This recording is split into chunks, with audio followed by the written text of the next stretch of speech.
everyone, it's Louise here with my 144 topics, and today we're talking about stress. And I'm sorry if it's a bit dark, but I've got my phone sort of perched and I don't sort of want to move it. So we're just going to go with it as it is. Anyway, so we're just talking about stress. So what is stress? So stress basically is when we're having a response. The body's actually having a response. So there's a physiological response that actually happens. We get cortisol and other neurotransmitters and hormones that start flushing around the system. And basically we go into a stress response. We tend to have more glucose flooding into the bloodstream. Our energy goes basically from digestion and other functions such as that and starts heading towards, you know, having energy to be able to make quick rational decisions and to be able to run and to have, you know, energy into the arms and the legs getting ready to run. So what can put us into a stress response and who's that affected by? So everybody. We're all affected by stress, and some more than others. So I'm just going to talk a bit about this. I want to keep this practical, not to worry too much about the whole physiological aspect of it, but just really try and keep it practical. I'm a practical person. So stress can be physical in the body, and it can be, so that's called physiological, and then we've got psychological, so where that sort of affects our minds and emotions. I have the belief that everything's linked, so the mental, the emotional, physical, spiritual, they're all connected. So, you know, it's really looking at ways that help and work for you, which is really cool. If you're wondering why there's a window there, there's snow out there. I'm going to show you afterwards. Okay, so the two types of stress. So who's stressed? Some of the biggest stressors that we have, things like, you know, relationships, divorces, moving house, death of a loved one. That's always pretty big things. Nutritional issues. I'm not going to go into nutritional. We're going to do more live streams and videos about that. So, you know, money issues, injury, sickness, all those sort of things can very much actually affect the stress that we have and how stressed we are. You know, anxiety, moving home. So so there's those sort of things, but then there's other things as well. So things like the amount of chemicals, the amount of pesticides, the toxins in our system. So, you know, we've got 1,000% more additives in our food since World War II, probably more now. You know, we can be using 20 chemicals in our body just before we actually walk out the door, or even before breakfast, with body care products, with cleaning, with all those sort of stuff as well. So there's many ways that we're actually very affected by stress. So we're eating in our food, we're breathing in through the air, you know, we have it in our mouth, we rub it on our body. So it's basically everywhere. So we're probably living in a most toxic time ever. It's really the most toxic time. So, you know, there can be underlying things that can be affecting that. So whether that's, you know, bacteria, viruses, heavy metal toxicity, they can actually be putting the body under a great amount of stress. So when we're feeling more stressed, we become more reactive. So some of the signs of stress can be, you know, reactive. So instead of acting what we want to be doing, we become more reactive and we can start being a bit reactive. We can be overwhelmed. We can affect stress different ways. We can actually be affected by stress by eating more or eating less. We can become tired. We can actually have insomnia, constipation, diarrhea, disease. So when we're stressed, we're more prone to illness.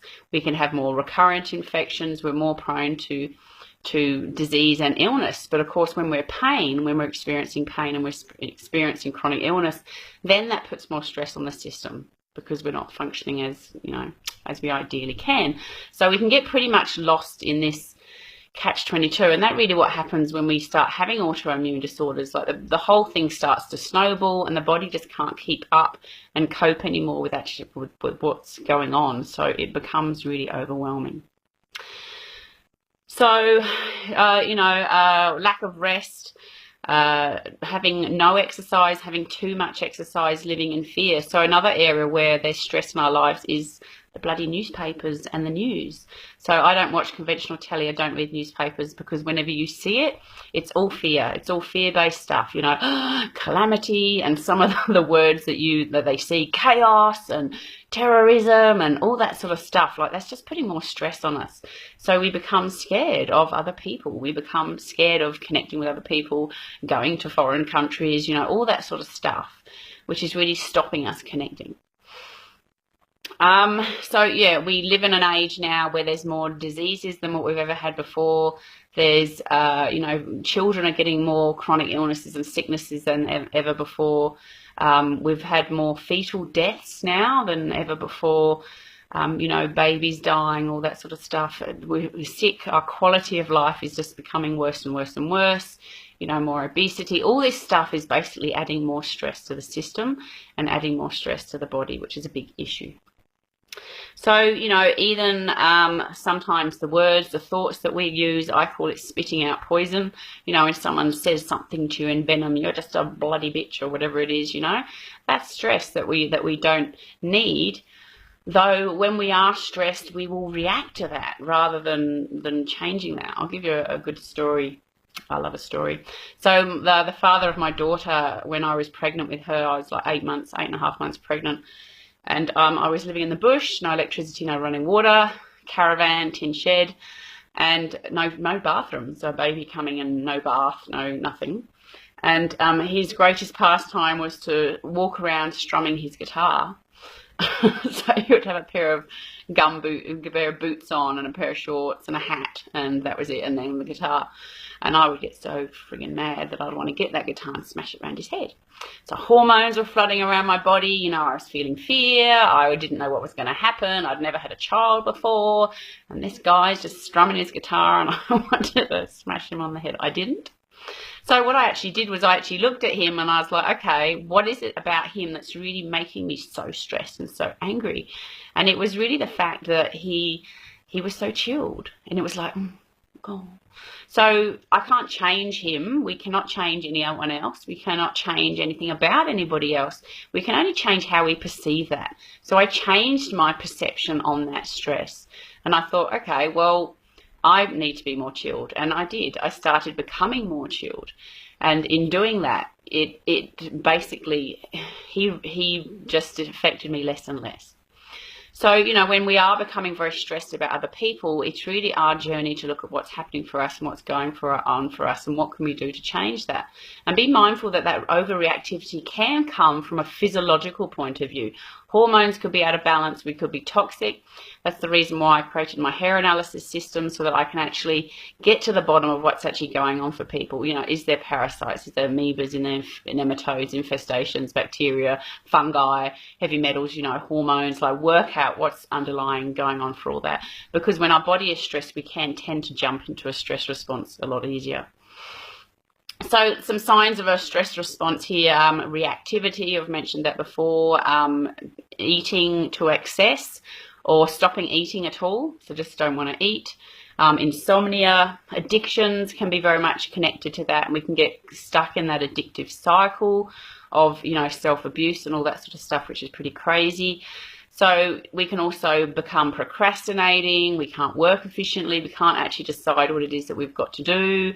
So we just become, sort of like a dog chasing its tail. Headaches, heart palpitations. So remember, when we're stressed, we've also got glucose flooding through our system. So heart palpitations sometimes can be blood sugar craziness happening in the body.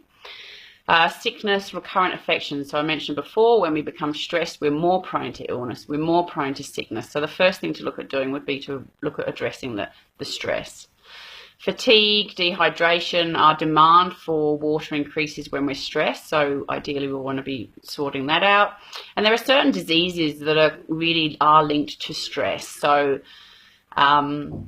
ulcers and, reducing bone density, a lot of disorders can very much be connected to that. And then we've got things like constipation and diarrhea, which can be very much a part of that. So I don't want to keep rambling on, so let's go to what we can do to help de-stress. So there's heaps of stuff that we can help to do to de-stress. First is you've got to identify what your biggest stress is. So ask yourself what the biggest stress is in your life and look at finding ways to change that. So when I was living in the bush with 5 children, my biggest stressful time was always 5 o'clock. I just would get frustrated and I'd get angry. And of course, when we get overwhelmed, sometimes the people closest to us can pay for that. And I'd shout at the kids, rah, rah, rah, like been there through that. And it was the fact that, I had dinner to get ready. It was closing time. I was on a farm. There was alpacas to feed and goats to feed and cows to feed and the chickens to shut up and all that sort of stuff. So once I realized that that was a really dangerous time for me, in the fact that my stress would go through the roof, then I had strategies in place. So I would prepare dinner at 3 o'clock. Sometimes I might meditate at 4. So when it's time for the animals, like I had time, I wasn't rushing around doing everything. So looking at making little strategies to help do that is a really good idea. So exercise is pretty good to help de-stress. Tai Chi, yoga, those sort of therapies are actually, modalities are really good to help with that. Meditation is just the best. Deep breathing is really good. There's so many relaxation things that you can listen to, so many CDs and YouTube stuff about letting go and relaxing. That's one thing I will say, is let it go. Just let it go, like, is it serving you to be thinking about this, to be stewing over this? Is it for your highest and greatest good? So just let it go. Deep breathing, let it go. Count to 10.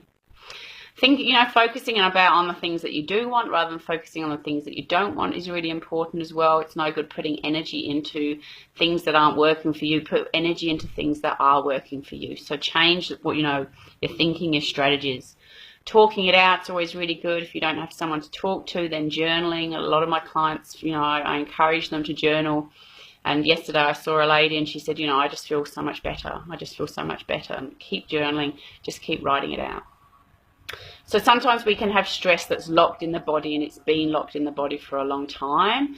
And in my years of expertise, I can see that in people. I can see that there's fear, or there's guilt, or there's shame, or there's anger, or there's rage. There's this unresolved stuff that's in the system, because we have day-to-day stress, we have stresses from our environment, we have stresses from being in relationships with other people, we have just life that can happen. And if we're not continually cleaning and clearing the path through our system, like, I believe we're a conduit, so if we're not allowing that energy to flow, the stress builds up, and it can become layers upon layers, and some of the feelings that we can be having just become so hidden and so squashed because we're not actually having strategies or practices or disciplines in our life to actually help us with that. So, fear is a very motivating one. I've said that with the news. Just really, sometimes you've got to push yourself through that and say, okay, I need to push myself through that. I need to make some changes with this, and getting help. So, of course, going to have some therapy. I love therapy. I love therapizing, because there's always something more that you can clear and to learn, not in a case where you need it all the time, but, when you're in periods of overwhelm, go and see someone who's learned in these practices, or different disciples, or whatever forms of therapy that it is that's going to make you feel good. But ultimately, really, it's a case of just trusting your body and trusting what you're feeling, trusting what's happening for you, and know that that is your guidance system. So how you feel is your guidance system. If you're doing something that doesn't feel good, then that's not working for you. So change that and modify it. In regards to other people, just know that we can't change other people as much as we would love to. It's just not going to happen. So it's changing your perception, reframe things, start to look at things in a different way. Next week I'm going to talk about nutrition. So I'm not going to talk much about the food side of that, but of course eating healthily is really important. Making sure that you get adequate sleep, making sure that you have adequate recuperation, connecting to your body, and knowing that your body is going to guide you to whatever it is that's going to be working for you. Finally, just creative expression. So whether it's art, dance, music, singing, doing some sort of creative thing as well is also a great way just to allow things to flow. And then, finally, just be flexible. Aim to be a little bit flexible. Like, we're all different. We're all the same in some respects, but in other ways we're unique, beautiful, amazing beings. So we're going to always have our own process, and we're always going to have our own way of doing things. So that's my word of the moment, is like, it's just their process. It's their process. It's not my process. Don't need to focus energy on what other people are doing. What's important is me focusing on my process, my life, my responsibilities with my children, my family. That's my responsibility. And just being understanding and being more empathetic towards other people, and that it's their process. And as we become more understanding towards ourselves, we'll become more understanding to others. So if you want any clarity, knowing if you've got infestations, hormones, then by all means check out my radionic hair analysis, or just contact me and I can send you some details. It's a great way to get to the bottom of this stuff. I get a lot of cases and clients who have done this, and they're just not getting to the bottom of stuff. So it's a good way to get to the bottom of what's going on, and it will give you some really good clarity as what's happening to your body physically.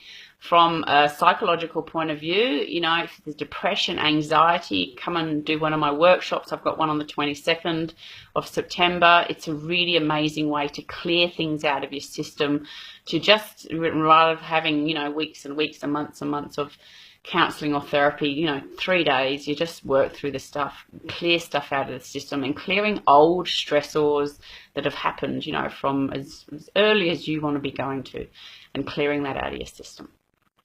So I'm going to show you the snow. Now I can move my phone because I'm in the snow.